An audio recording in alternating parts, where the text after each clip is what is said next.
वालेकुम। Last lecture से हमने मैट्रिसेस पे वीडियो बनाना स्टार्ट की थी। आज हम डिस्कस करेंगे कि दो मैट्रिक्स इक्वल कब होते हैं। दो मैट्रिक्स इक्वल होने की टोटल दो कंडीशंस हैं कि उनका आर्डर सेम होना चाहिए। Two matrices of the same order यानी आर्डर सेम होना ये ज़रूरी है। Are said to be equal if their corresponding entries are equal. Order same होना पहली कंडीशन है। आर्डर मस्ट बी सेम और दूसरी कंडीशन है कि उनके कोरस्पॉन्डिंग एंट्रीज भी इक्वल होनी चाहिए। अब कोरस्पॉन्डिंग एंट्रीज क्या होती हैं वो देख लेते हैं। Let's suppose A plus B C D and E एक मैट्रिक्स ये है और दूसरा कोई मैट्रिक्स बी है जिसे मैं वैल्यू देता हूँ 4 5 7 एंड 8। पहली कंडीशन कौन सी है कि उनका आर्डर सेम होना चाहिए। मैट्रिक्स ए ये भी 2 बाय 2 का मैट्रिक्स है और मैट्रिक्स बी ये भी 2 बाय 2 का मैट्रिक्स है। अब कोरस्पॉन्डिंग एंट्रीज का क्या मतलब है। ये जो पहली एंट्री है इधर से पहली एंट्री के इक्वल होगी यानी A plus B is equal to 4। इधर से दूसरी के इक्वल होगी सी इज़ इक्वल टू 5। तीसरी के इक्वल होगी डी इज़ इक्वल टू 7 और इसी तरह आखिरी ए इज़ इक्वल टू 8। ये कोरिस्पॉन्डिंग एंट्रीज हैं। नेक्स्ट कॉन्सेप्ट है transpose of a matrix.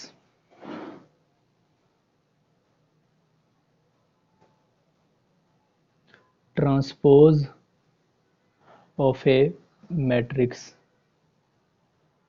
Transpose of a matrix कोई मैट्रिक्स है जिसका ऑर्डर m क्रॉस n है। मैं ये लिख रहा हूँ कोई मैट्रिक्स है, मैट्रिक्स ए है जिसका ऑर्डर है m cross n।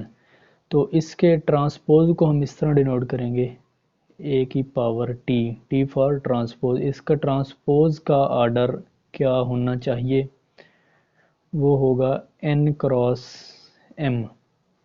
Matrix A जिसका ऑर्डर m क्रॉस n और उसके ट्रांसपोज का ऑर्डर क्या होगा n क्रॉस m। ये हम कब ऑब्टेन कर सकेंगे, जब इसमें नंबर ऑफ़ रोज़ कौन सी हैं m है और नंबर ऑफ़ कॉलम्स कौन से हैं n है।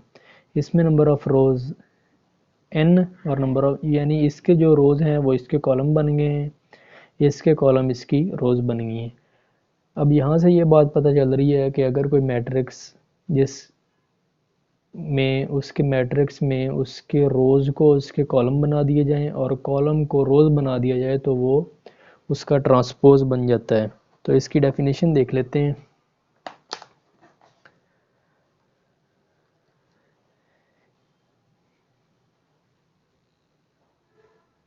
इसकी डेफिनेशन क्या होगी, if a matrix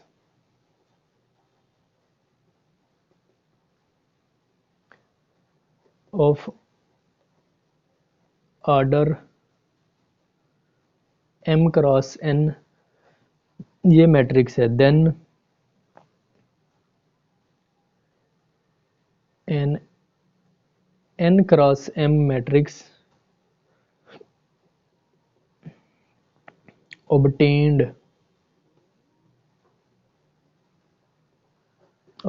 by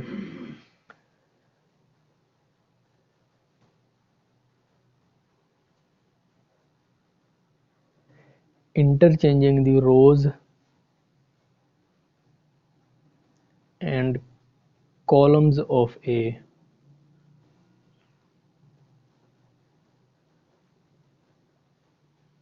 is called transpose of A।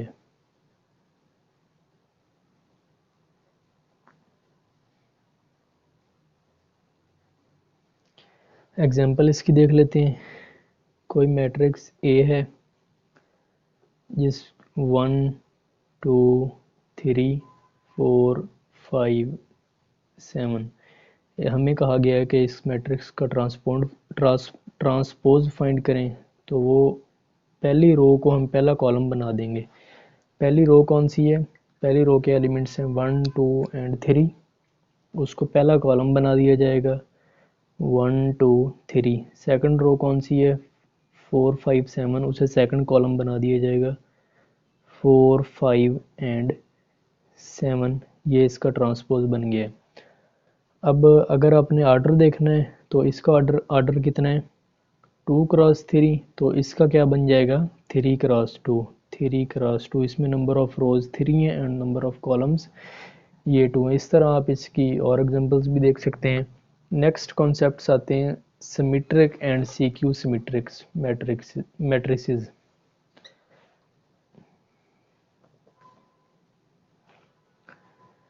Definition है symmetric matrix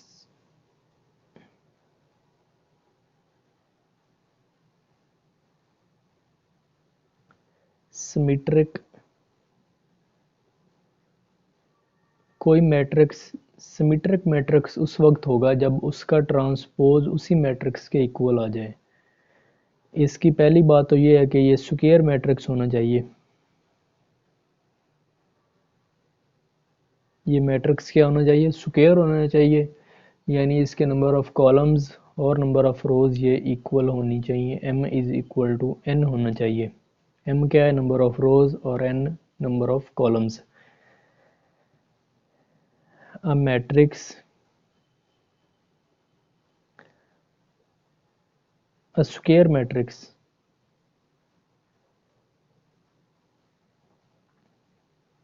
a square matrix A is called symmetric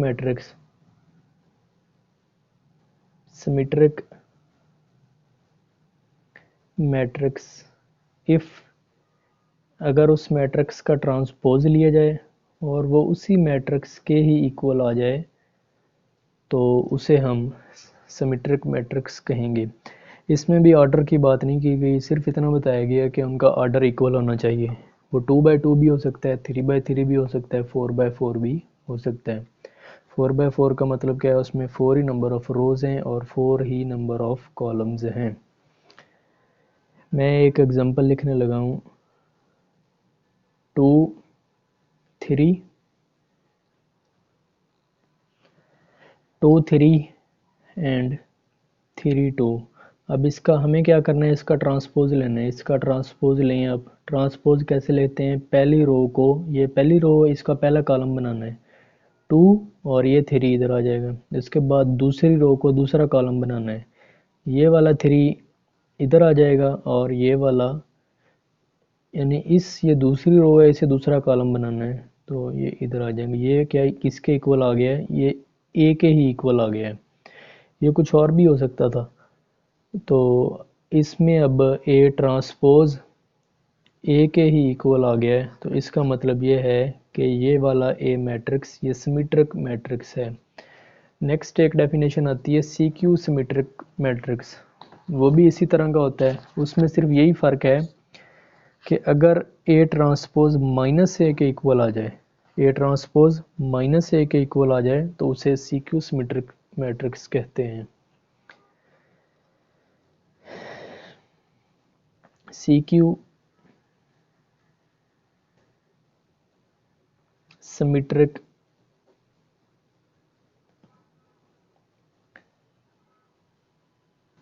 matrix, ये भी स्क्वायर होना चाहिए।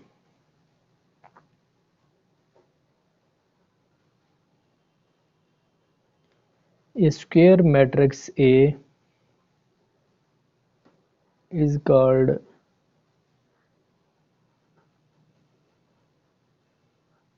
CQ symmetric if A transpose is equal to minus A, then हम A को कहेंगे कि वो एक सी क्यू सिमेट्रिक मैट्रिक्स है। तो इसकी एग्जांपल देख लेते हैं।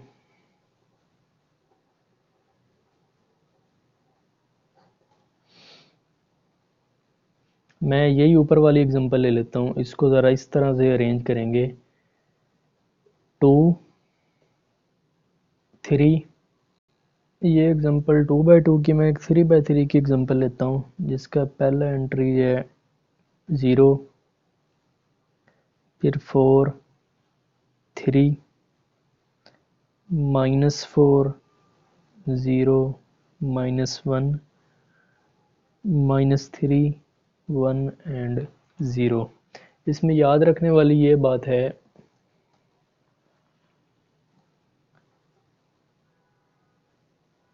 यहाँ जो जो एंट्री आप अपनी मर्ज़ी से लिख सकते हैं, जो फिर यहाँ लिखनी है 4, इसी को नेगेटिव साइन के साथ इधर लिखना है, और जो यहाँ लिखनी है उसी को नेगेटिव साइन के साथ इधर लिखना है, जो यहाँ लिखनी है उसी को नेगेटिव साइन के साथ इधर लिखना है। अब इसका ट्रांसपोज आप लेके चेक करें। पहली रो को पहला कॉलम बना दें, 0, 4, 3। उसके बाद दूसरी रो को दूसरा कॉलम बना दें, दूसरी रो -4, 0, -1। तीसरी रो को तीसरा कॉलम बना दें, -3, 1 एंड 0। अब ये देखें, आप ए का ट्रांसपोज लिया है, ये ए के ही इक्वल तो नहीं है। अगर ए के इक्वल आता तो इसका मतलब है ये सिमेट्रिक मैट्रिक्स था। अब इसमें से आप नेगेटिव साइन कॉमन लें, 0 वैसे ही, ये -4 था तो अंदर 4 बन जाएगा, -3 था 3, ये -4, 0, -1, -3, 1 एंड 0। ये अंदर वाला मैट्रिक्स ये ए के इक्वल है, माइनस बाहर कॉमन आया हुआ था ऑलरेडी, तो ये ए ट्रांसपोज ए के इक्वल आ गया। इसका मतलब ये है कि ये वाला matrix skew symmetric matrix है। नेक्स्ट दो और कॉन्सेप्ट्स हैं जो इस बुक में तो नहीं मौजूद, लेकिन मैं वो बताना चाहूँगा। एक मैट्रिक्स होता है हर्मिशन मैट्रिक्स।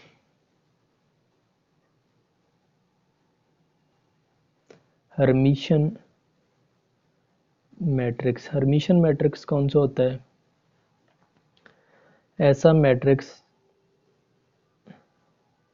जिसके बार का ट्रांसपोज लिया जाए और वो ए के ही इक्वल आ जाए। ये आप लोगों ने सिर्फ एमसीक्यूज़ के लिए याद रखना है। ऐसा मैट्रिक्स जिसका बार लिया जाए, बार यानी कॉन्जुगेट लिया जाए। कॉन्जुगेट कैसे लेते हैं? उसके इमेजिनरी पार्ट का साइन तब्दील किया जाता है।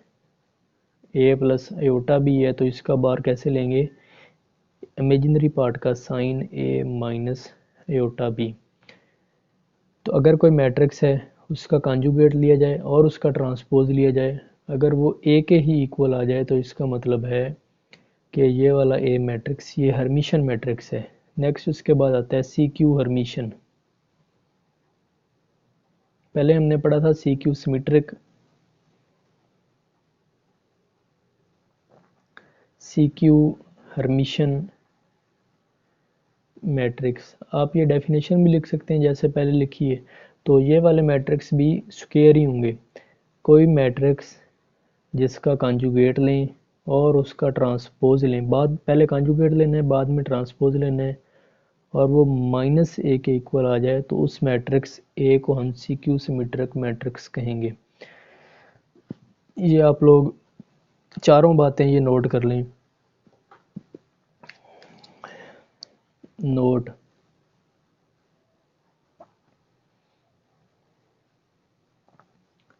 सिमेट्रिक, सिमेट्रिक क्या होगा? ए ट्रांसपोज ए के इक्वल आ जाए। नेक्स्ट क्या है? Skew symmetric, A transpose -a के इक्वल हो। नेक्स्ट आता है Hermitian, Hermitian matrix A conjugate का ट्रांसपोज लिया जाए और वो ए के इक्वल है। नेक्स्ट है सी क्यू हर्मिशन, वो किसके इक्वल है? ए कॉन्जुगेट के ट्रांसपोज अगर वो -a के इक्वल आए तो वो matrix A skew Hermitian होगा। ये चारों बातें बहुत इंपॉर्टेंट है एमसीक्यूज़ के हवाले से। नेक्स्ट डेफिनेशन है डायगोनल मैट्रिक्स। डायगोनल मैट्रिक्स क्या होता है?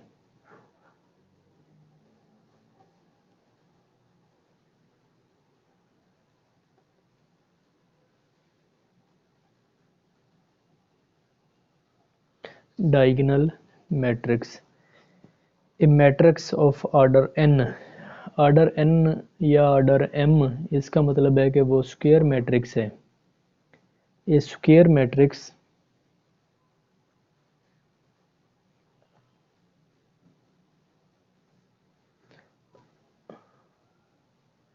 ऑफ ऑर्डर m भी कह सकते हैं और ऑर्डर m क्रॉस m भी कह सकते हैं। अगर कोई स्क्वायर मैट्रिक्स है तो उसे सिर्फ इतना ही कहना काफ़ी है कि ऑर्डर m, उसमें नंबर ऑफ रोज और नंबर ऑफ कॉलम्स इक्वल होंगे, is called a square matrix A is called a diagonal matrix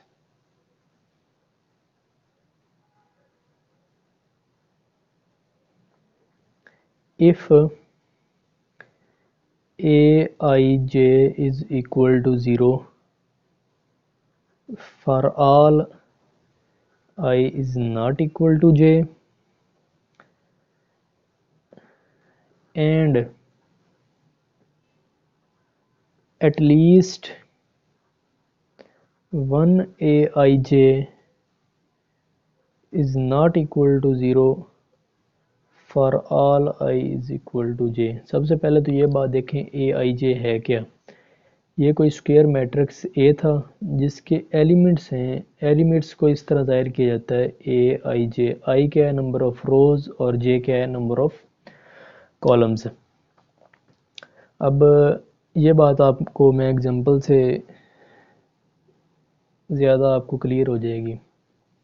1 2 3 0 0 0 0 0 and 0, ये क्या है, ये सारे ए आई जे हैं। ये A11 है, ये है A12, ये है A13, यानी उसकी पहली रो है। ए आई जे से मुराद, आई से मुराद नंबर ऑफ रोज, आई से मुराद रोज एंड जे से मुराद कॉलम। अगर A12 लिखा हुआ है इसका मतलब है कि पहली रो है और दूसरा कॉलम है, वो वाला A12, यानी पहली रो और दूसरा कॉलम, ये वाला पहली रो और दूसरा कॉलम में कौन सा एलिमेंट है, ये वाला एलिमेंट है। ये A12 है, ये A13, फिर ये दूसरी रो पहला कॉलम A21 A22। इसको मैं इन जनरल इस तरह लिख सकता हूँ A11 A12 A13 A21 A22 A23 A31 A32 and A32। ये डायगोनल एंट्रीज हैं। ये कौन सी हैं, डायगोनल एंट्रीज, जिसमें नंबर ऑफ रोज और नंबर ऑफ जिसमें कॉलम और रो बराबर हैं। A11 है, A22 है, A33 है। ये कौन सी हैं, डायगोनल एंट्रीज हैं। अब डायगोनल मैट्रिक्स की डेफिनेशन क्या है। ए आई जे ज़ीरो होना चाहिए जब आई और जे इक्वल ना हो। फॉर ऑल की कंडीशन है इस जगह पे, यानी डायगोनल एंट्रीज के अलावा बाकी सारे एलिमेंट्स ज़ीरो होने चाहिए। और at least one a i j does not equal to zero for all i is equal to j. यानी वो ये बात कह रहा है कि जो ये डायगोनल एंट्रीज हैं इसमें कोई एक नॉन ज़ीरो होना चाहिए, कोई एक नॉन ज़ीरो होना चाहिए। ये एग्जांपल बिल्कुल सही साबित हो रही है डेफिनेशन पे। डायगोनल एंट्रीज के अलावा तो सारे नॉन ज़ीरो होने चाहिए। 0 0 0 0 0 0 0। अब यहाँ पे कुछ स्टूडेंट्स को कन्फ्यूजन होती है, डायगोनल एंट्रीज के अलावा तो बाकी सारे नॉन ज़ीरो हैं। ये डायगोनल एंट्री है, इसके अलावा बाकी सारे नॉन ज़ीरो हैं, पहले वाली कंडीशन सेटिस्फाई होगी। दूसरी में जो डायगोनल एंट्रीज है उसमें दो एलिमेंट्स ज़ीरो हैं लेकिन एक तो नॉन ज़ीरो है। कंडीशन सिर्फ यही है कि at least one element should be non zero, तो लिहाजा ये एग्जांपल बिल्कुल ठीक है डायगोनल मैट्रिक्स की। नेक्स्ट कॉन्सेप्ट है स्केलर मैट्रिक्स का, डेफिनेशन ऑफ स्केलर मैट्रिक्स। मैं पहले एग्जांपल से समझाऊंगा स्केलर मैट्रिक्स क्या होता है, फिर उसके बाद डेफिनेशन लिखेंगे। अब जो ये वाली एग्जांपल थी, ये एक स्पेशल केस बन जाता है। मैं इसको लेके चलता हूँ। अब इसमें 1 2 3 था, 0 0 0 0 0 0। डायगोनल एंट्रीज में 1 2 3 तीन एलिमेंट्स मौजूद हैं। अगर डायगोनल एंट्रीज में कोई एक ही नंबर मौजूद हो, लेट्स सपोज वो के है, के के के बाकी सारे एलिमेंट्स क्या हैं, ज़ीरो हैं, बाकी तो सारे ज़ीरो ही होने चाहिए। के से मुराद कोई भी एलिमेंट हो सकता है, वो 1 भी रिपीट हो सकता है, 2 भी रिपीट हो सकता है, 3 भी रिपीट हो सकता है, 4 भी रिपीट हो सकता है, अंडर रूट 2 भी रिपीट हो सकता है। 0 0 0 0 0 0। तो ये वाली एग्जांपल भी, यानी अगर डायगोनल एंट्रीज में कोई एक ही स्पेसिफिक नंबर रिपीट हो फुल पूरी डायगोनल एंट्रीज पे, तो वो मैट्रिक्स स्केलर मैट्रिक्स बन जाएगा। और इसी के बाद, मैं इसकी डेफिनेशन अभी बाद में बताता हूँ। इसी के बाद एक अगला कंसेप्ट है आइडेंटिटी मैट्रिक्स। आइडेंटिटी मैट्रिक्स की एग्जांपल मैं इससे पहले बताना चाहूँगा। अगर 1 1 1 मौजूद हो, यानी ये एक ख़ास नंबर तो रिपीट हो रहा है, लेकिन ये ख़ास नंबर 1 है। आइडेंटिटी मैट्रिक्स ये कौन सा है? Scalar matrix. ये है स्केलर मैट्रिक्स और ये है आइडेंटिटी मैट्रिक्स। अब मैं ये तीनों चीज़ें इधर से ही बताना चाह रहा हूँ। ये मैट्रिक्स है 3 बाई 3 का। इसमें डायगोनल एंट्रीज़ के अलावा बाकी सारे एंट्रीज़ डायगोनल एंट्रीज़ के अलावा बाकी सारे एंट्रीज ज़ीरो हैं, और जो डायगोनल एंट्रीज़ हैं उसमें कोई एक नॉन ज़ीरो होना चाहिए। तो ये सारे नॉन ज़ीरो हैं, तो इसका मतलब है ये एग्जांपल हमारी ठीक है। इसके बाद है स्केलर मैट्रिक्स। डायगोनल एंट्रीज़ के अलावा बाकी सारी ज़ीरो होने चाहिए, और डायगोनल एंट्रीज़ पर कोई एक ख़ास नंबर रिपीट होना चाहिए। ये स्केलर मैट्रिक्स बन गया। और अगर वो ख़ास नंबर 1 हो, 1 1 1, तो इसे फिर कहेंगे आइडेंटिटी मैट्रिक्स। 1 एक आइडेंटिटी है, तो इससे मुराद ये एक आइडेंटिटी मैट्रिक्स है। अगर कुछ और होता, 1 के अलावा 2 भी होगा, 3 भी होगा, तो वो एक स्केलर मैट्रिक्स बन जाएगा। अब एक बात और नोट करने वाली है कि हर आइडेंटिटी मैट्रिक्स और स्केलर मैट्रिक्स ये एक डायगोनल मैट्रिक्स होता है, लेकिन इसका कन्वर्स ट्रू नहीं है। Every scalar and identity matrix every scalar and identity matrix is called तो नहीं, every scalar matrix and identity matrix is diagonal matrix, but every diagonal matrix may or may not be scalar or identity। इसकी definitions book में मौजूद हैं। इन scalar और scalar की तो मैंने लिख दी है, आइडेंटिटी मैट्रिक्स और स्केलर मैट्रिक्स की। तो ये मैं एक नोट लिखने लगा हूँ।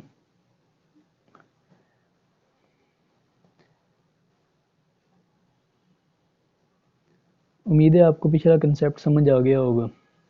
वो मज़ीद आप लोग बुक से देख लेना, तो मज़ीद चीज़ें क्लियर हो जाएंगी।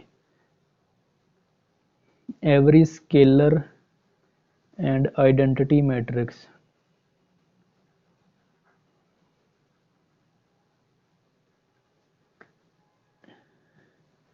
is a diagonal matrix